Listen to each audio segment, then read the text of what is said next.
Ashley Wagner has been a mainstay on the United States figure skating scene for almost a decade. The three-time national champion has experienced numerous ups and downs in her career. We first caught up with Ashley in the summer of 2013 when she was on the verge of qualifying for the 2014 Winter Olympic Games. Since that time, Wagner has experienced the lows of finishing fourth at the Olympic trials and missing out on world medals, and the highs of medaling at the Grand Prix Final, winning a team medal with her fellow American teammates in Sochi, and the thrill of regaining her national title in January of 2015. We caught up with Wagner during our recent trip to Los Angeles. This is our conversation as it happened on September 24th, 2015. Actually, not a joke. This is the type of setup I usually have. All right, go. All right, Ashley, well, you are leaving for the Japan Open in 2 weeks, and I have to ask you, were you fighting last season? Like us? Yeah. Okay, I need to be honest with you guys. I've tuned you out for quite some time. Not because I don't care about your opinion, but because when you guys are really nice to me, it pumps up my ego, and when you're really mean to me, it just tears me down. So I've decided to just assume that you guys are praising me, but I'm not looking for praise, and I've just kind of been doing my own thing. And media in general, I have just kind of been minding my own business lately. So you've done a lot of shows this summer. Yes. We were wondering, where are you in your training? Are you trying to have a slower start to the season? What is your game plan? So for me, looking at the shows that I've done this summer, it's an overwhelming amount of shows, and it leaves a lot of people wondering, where has my training been? But Raph and I sat down at the beginning of this summer training season and kind of wrote down a plan, and I decided that I was going to keep my long program so that way I had something that I was already familiar with off the bat, and I could keep on training that while I was at the shows. So, when I was in Japan, I was running long programs. When I was at Stars in Canada, I was running long programs. I got my short program choreographed in between my shows, and then I performed my short program every single night at the ice. And training-wise, I really just kind of kept on pushing through the season. So, I haven't had a ton of time at my home base training and, getting the full circuit and the off ice and everything, but I've been working with my people, and we made a plan so that I could, make money and push through the summer. And so for me, training-wise, I think I've got about a week and a half left before Japan Open, and I'm definitely going to be taking that time. I definitely want that time, but I think that I'm getting closer and closer, and I think my only setback right now is endurance, not necessarily, technical things, which for me, I would much rather be dealing with that right now. Last season, you went for the strategy of the LUT strategy, and we were not on this strategy. We thought it was risky. Yeah. You've seemed to have gotten back to the other strategy where you're doing two flips. Now talk us through, you're not doing the LUTs in your short. Will it go back in the short later on in the season, or is this the game plan for the year? So this summer, Raph decided to just completely tear my LUTs apart. So everything that I was familiar with, we just started from this base LUTs. And the LUTs is not natural to me. When I do an outside edge LUTs, it doesn't feel like a jump to me. I don't process it as something that I can physically do. So we kind of had to take baby steps, and so now I'm finally working the LUTs back into my system, and right now we're kind of meeting in the middle and trying to push more and more and more towards the outside the more comfortable I get with holding that edge. So for me, last season, I'm stubborn, I'm set in my ways. I want to be able to do a triple LUTs, and I want to be able to show people that that's not going to hold me back. And was it risky? Yes. Was it dumb? At times? Yes. But I'm dumb and I'm risky, so I think that kind of just goes to show the kind of skater that I am. I think that this season is really about the technical side of my skating, and it's keeping that triple flip, triple toe going, getting the loop, half loop, sow consistent, making sure everything's clean, and just cleaning everything up, all the little technicalities that have been missing the past couple of years. So I think that I'm playing it smart, and I would love to see two LUTs back in the program, because I think that's the kind of skater that I'm capable of being. But at the same time, my loop, if I had to bet my life on any jump, it's going to be my loop. So it's not necessarily a bad thing to have that in the program right now. So let's talk about your under rotations, because we saw you working a lot on the sow cow today. What is the key to getting that completely rotated? I think for me, Rotation speed has never necessarily been a problem. I think that moment of takeoff where I'm not necessarily steady and set and prepared to lift off and kind of get the quick twitch that I need, the height that I need, and everything that kind of works together, because you can't just, point to one thing and say, this is going to give me a clean jump. It's a bunch of things that work together, especially for me. So this summer working with Raph, we really just kind of took everything apart, and I'm doing triple salves from standstill. If you can do that over and over and over again, when it comes down to halfway through the long program when you're already dead and you have to do a loop half loop salve, you should be able to do it on the wire. Now, how about the flip toe? How are you feeling about that this season? I'm feeling really great about it, actually. Raph has given me a new technique that I finally feel like, this is my third season with him, and I am comfortable with what he's asking me to do. I think that my body can finally physically do what he wants me to do, and so now everything's falling into place, and it is so much more consistent in practice than it was last year. It feels like I can kind of put the flip down in the same way every single time, so I can consistently get the toe, and it feels good. I mean, of course, like, you get into competition and you feel completely different, and I never know how I'm going to feel, and especially the Japan Open, first competition of the season, I'm up against an Olympic champion, 2 world champions, a world medalist, and Gracie. Like, I'm in for it. So I don't know how I'm going to feel that early in the season with such a stiff competition, but I think that for me it's about relying on the technical things that I've learned this summer. So tell us about Raphael, because you two have a very interesting dynamic on the ice. It seems like you love to butt heads. Say something. Say, are you happy now? It's not me. You must be happy. I'm not me. Are you happy? She thinks I must be happy. What, you hug me or kiss me, I must be happy or what? I don't even understand. Yeah, what do you mean? You come always and, are you happy, Raphael, now? Why I must be happy? You must be happy, you did it. Why I must be happy? Tell me that one. You sometimes come, are you happy? Don't make me happy. Do you understand? It's not me happy. It's not me happy. It's you happy. You did it. You messed up. You're going home with messed up job. Now you did it. You happy, not me happy. Do you understand? You know, problem is, I think you was making your mom happy all the time, or dad, but you never make yourself happy. Make yourself happy. I understand what you're saying. Do you understand? It's not me happy. I am happy to train better. It's already I'm happy, but I mean, why his talk will make me happy? He must be happy. I try to help him, and that's all about.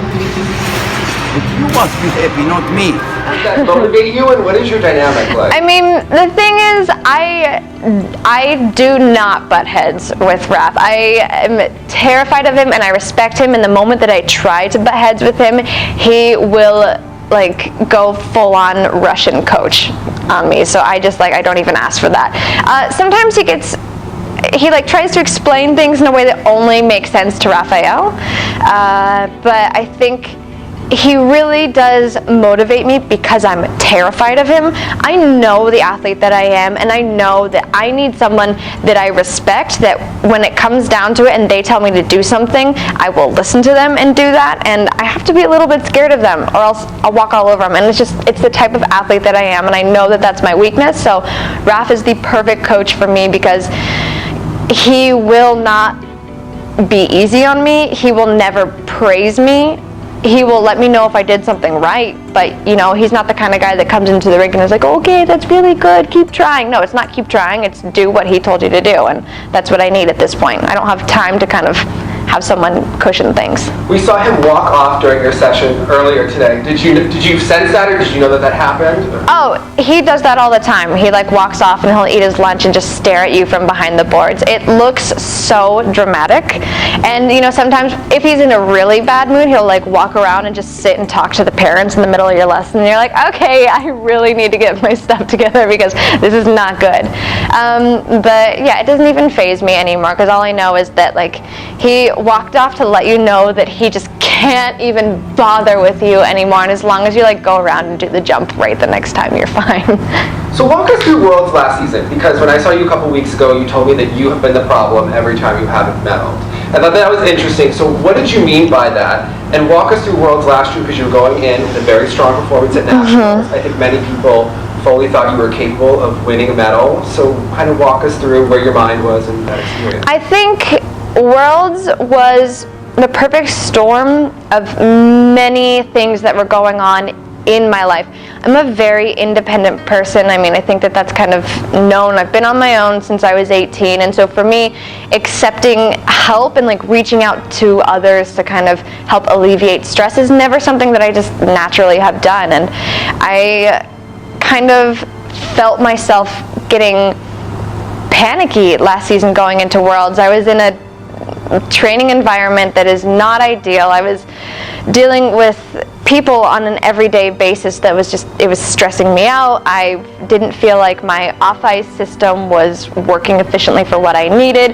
I had no type of physio system, and I let myself kind of create that chaos just by not doing anything about it. And so I got to Worlds and I was a bundle of nerves. I was so stressed out. I felt ready, but mentally I didn't feel ready because I was thinking about so many different things and I was just frazzled. And so the short program happened, and I mean, I sat there and I was in the exact same situation I found myself in so many times. And I think that I realized then and there that, you know, this was all a product of me and my doing and my lack of action, and that I needed to start relying on other people and letting other people help me out, and, you know, not just doing everything by myself because that's comfortable. So I learned a lot from that Worlds. Long program was no problem because, I mean, for me, I'm a warhorse. Like, when it comes down to it and I need to push through something, I'm your girl. I'm gonna be able to do that. But the short program, I was just like, it was too much for me. I was overwhelmed. Well, the ladies' field is obviously crowded this year. Malasada coming back. You don't know which Russians you're going to be against at any time. Other Japanese girls improving. So where do you think you fit in, and what do you think you need to do to push for that? I think that this season is going to be the hardest season yet. And I'm also very aware that this season is the season that I need to do something, or else, you know, that's kind of it. Every year there's a new crop of younger, more talented girls that have had, you know, all these years to prepare for this, and I think that I want to be Karolina Kostner. That's really what I want to market my career as. I think that she's always been incredibly talented, and she's a beautiful skater, and she was a late bloomer in her career. I mean, she had talent, but I feel like she had her ups and downs. Her highs were really high and her lows were really low, but it wasn't until the end that she consistently started to deliver and climb her way up and make herself a staple within skating. And that's really what I want to do, because these girls are technically so strong, and I have to be able to compete with them technically, but I have almost 20 years of skating experience and I'm still learning, and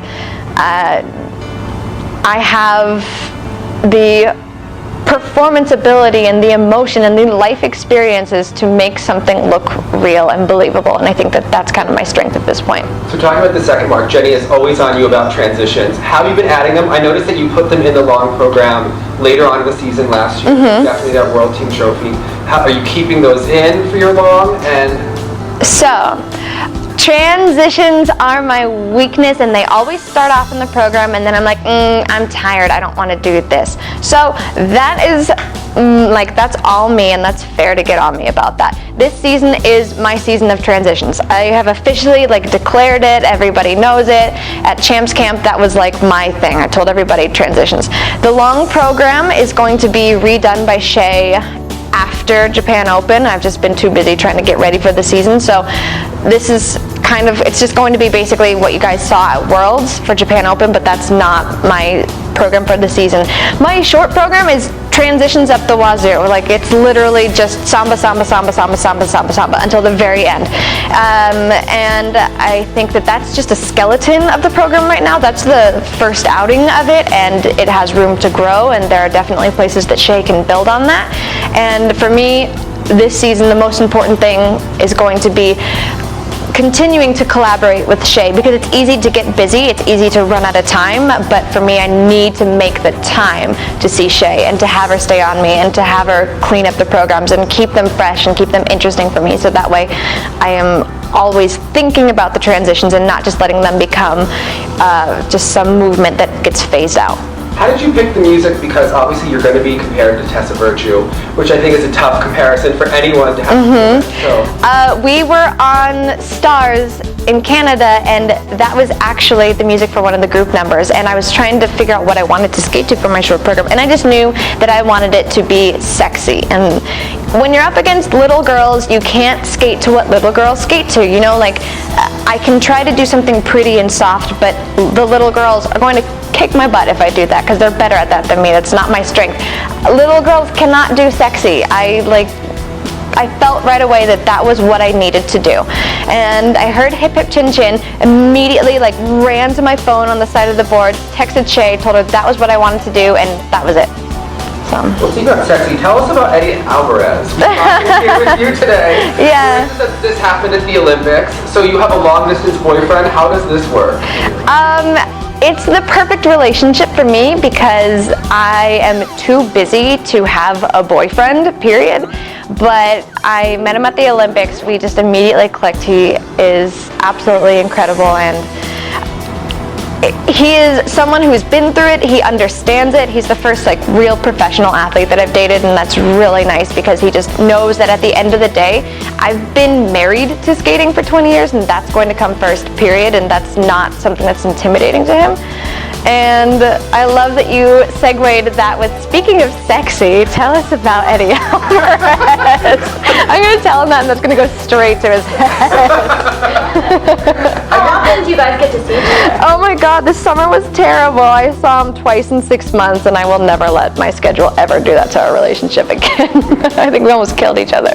So tell us about Marissa and Madison. We see you in a lot of pictures together. Yes. Amazing trio of girls. Those are my ladies. I mean, I have had a very selective process because I don't know if this is obvious, but I'm type A personality, strong woman, and not a lot of women love those types of women. You play well with girls. I thought that was... Okay, that's not true that I don't play well with girls. It's just that I don't have tolerance for girls. I don't like games. I'm very straightforward. I I hang out in the boys' locker room. I'm a tomboy. I mean, that's just kind of how I've always been. And so for me, I found these two badass girls who totally get it. They're hilarious. They're beautiful. So I feel like I'm slowly building my Taylor Swift posse, and I'm really happy that they're a part of it. So tell us about Melissa Wagner, because I met her. Mama Wagner, oh my God, I was so nervous. I had no idea what she was gonna say to you. Okay, Mama Wagner created this, so obviously there's a woman out there that is fiercer than me because I learned everything from her. I think that she was an intense skating parent. I mean, she was a military mom on top of that. So you had a lot of things just in the pot. And she just kind of raised me to be competitive and to be vicious and to make no apologies for it. And I think that I owe her a lot of credit to why I am the way that I am. She stresses me out, and that's why there's a country in between us, and I think we're both really happy with that. But she comes out to the events when she can. She's always at nationals, and she has been great once I kind of took over skating on my own. She said she needs 2 weeks to mentally prepare for you coming home. Yeah, same for me. So it's she can say that, but yeah, I think that we are so similar but also so different, so we butt heads a lot. But at the end of the day, family is family, and if I ever were to have some type of major crisis, she'd be on a plane right out here. But I mean, like I said, I'm very independent. I don't really like to need people, and I think she understands that, and so she kind of stays over and lives her nice life over in Maryland, and I just get to work out here. So, the last Olympics, you had quite the Olympic experience. It was all about Ashley. Oh my God. Well, I didn't see any of that, but the Olympics was absolutely, dream come true, the most amazing experience of my life. I never thought that I would be a meme. For like 1 second, my media training for my entire life just went out the window, and that was fantastic. And it's nice because at the end of the day, when people are like, oh my God, you're at the Olympics, like, what'd you do? I say, I was the girl that said bullshit. And they go, oh my God, I know who you are. Did you freak out after that happened? Did you get like called aside? No, actually, I didn't really. I think that Lynn Plage, which of course you guys know Lynn Plage, she was like, we can handle this. This is going to be okay. And I was like, yes, Lynn, it's going to be fine. Like, I'm just going to keep on doing my thing and like, don't worry about the rest. So my mom called me and was like, Ashley, what have I told you about the kiss and cry? I was like, I'm sorry, Mom. She's like, of course you said bullshit at the Olympics. So, I mean, it's just like, it just goes to show that I am who I am and I'm never going to change. So what are you thinking towards the next Olympics? Because you talk about this year being your year. So how do you see your career kind of progressing? I think that this is definitely a stepping stone. This is the year where I show myself if I'm capable of really sticking with it or not. I never want to be one of those people that hangs on to the bitter end. I don't. I respect myself. I'm happy with my career. I don't want to be someone that anybody feels sorry for. So I think that I love this sport. I'm hungry enough for it that I want to do everything I can to make sure that, you know, I have a solid spot going into the next couple of years. And I know that, you know, the 2 years leading up to the Olympics, all eyes are kind of on, you know, who's it going to be? Who's going to be the leading names coming into this? So I want to be one of those front runners. I think that I'm totally capable of being that. I think now Raph and I have been together long enough that his technique makes sense to me, and the way he expects me to work like a Russian 12-year-old is not so physically impossible anymore. So I think that my training life is getting together, and you know, as soon as we get a rink environment that kind of caters to everything we need, I think we'll be set. Following our conversation, Wagner began her season with a 5th place finish at the 2015 Japan Open. The uneven result was not entirely unexpected after a summer filled with touring obligations. Wagner has returned to Colorado Springs to prepare for the 2015 Grand Prix season. Wagner continues her season at Skate Canada and the NHK Trophy.